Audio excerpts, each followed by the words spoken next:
Hey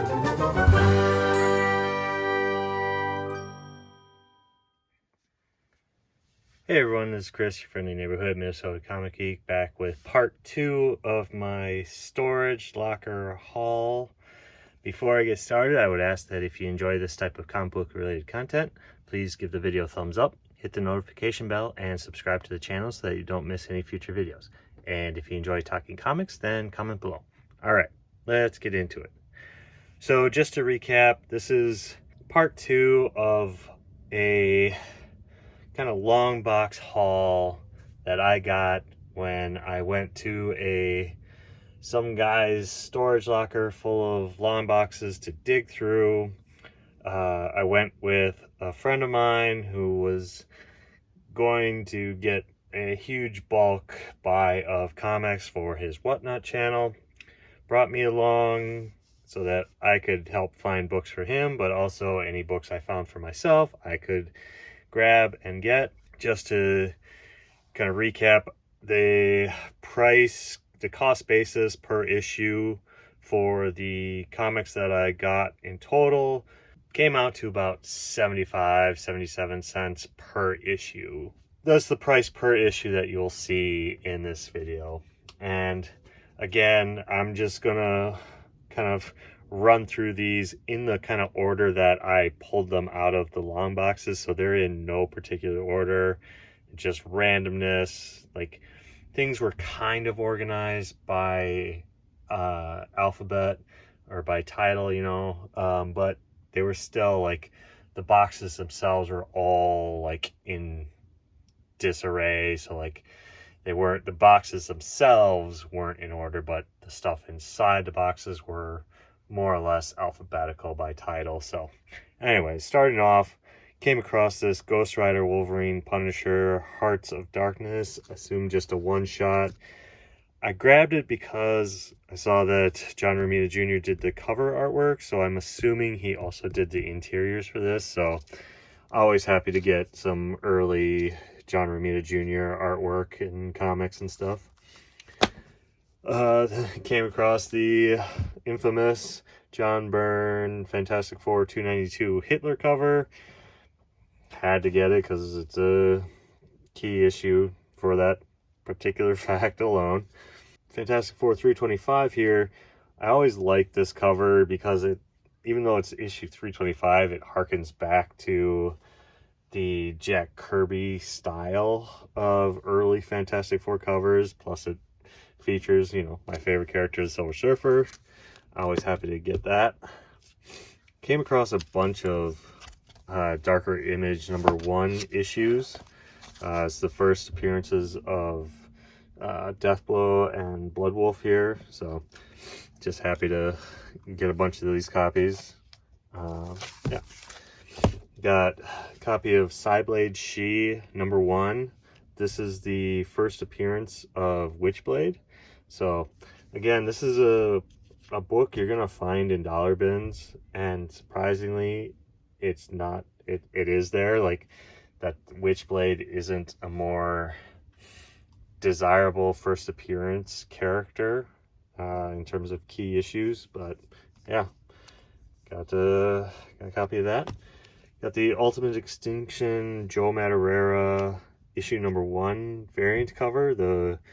It's a Wizard World Los Angeles variant cover. Yeah, just always happy to come across and pick up Joe Madureira artwork and comics. The Ultimates issue #1. I forget what volume this is. It's well after the first 3 series or volumes of the Ultimates title. And it was when they were doing like the Marvel Comics, the Ultimates title. I don't know. Yeah. Got the free comic book day version of Ultimate Spider-Man #1. Got Deathblow Black, or not Deathblow, Deathmate Black. The first appearance of the Gen 13 characters. Again, a very underrated key issue for their first appearances. Came across a couple of the Joe Quesada, Kevin Smith Daredevil run. Got issue number 4 here. And then I picked up issues 16 and 17 for the David Mack covers. I know I stopped buying this series when it was coming out after Joe Quesada stopped being the regular interior penciler, so I'm pretty sure I didn't get these 2 issues, but so yeah, just happy to add these into the Daredevil collection. The next stack, I got The Darkness number 1/2. Don't believe I have this in my collection, so happy to kind of add in I don't know, run filler, if you will, of this particular issue. I got The Cow. It's a convention exclusive. It's basically just like a monthly or quarterly magazine that Top Cow put out. Couldn't really find much on it other than that. Yeah, thought it was something more than it was based on the museum edition 500 limited issues. I don't know. Yeah.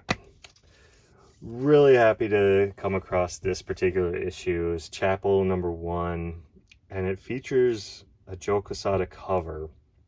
And what's funny is that I had been searching around on eBay for Joe Quesada comics to buy that I just would never come across at comic shops or at comic shows, and I happened upon these early Image Day comics where this particular cover is part of a set of connecting covers. Like, I think it's like 9 total issues that for all of the I think it's the whatever Rob Liefeld's studio was. I forget the name of it right now, but it was his studio. Like, all the titles from his studio at Image, Joe Quesada did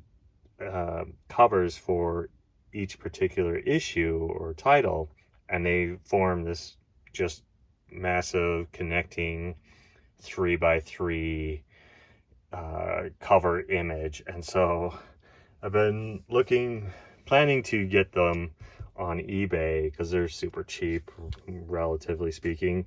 And so yeah, like I said, I came across this one, like, happy to get the first issue in that objective there. So yeah, just kind of cool. So yeah, stay tuned on that. Came across a Catwoman When in Rome Chapter 1 by Jeff Loeb and Tim Sale. Always loved the Loeb and Sale miniseries that they did. I got Danger Girl, what is it, Back in Black number 1. Danger Girl number 5.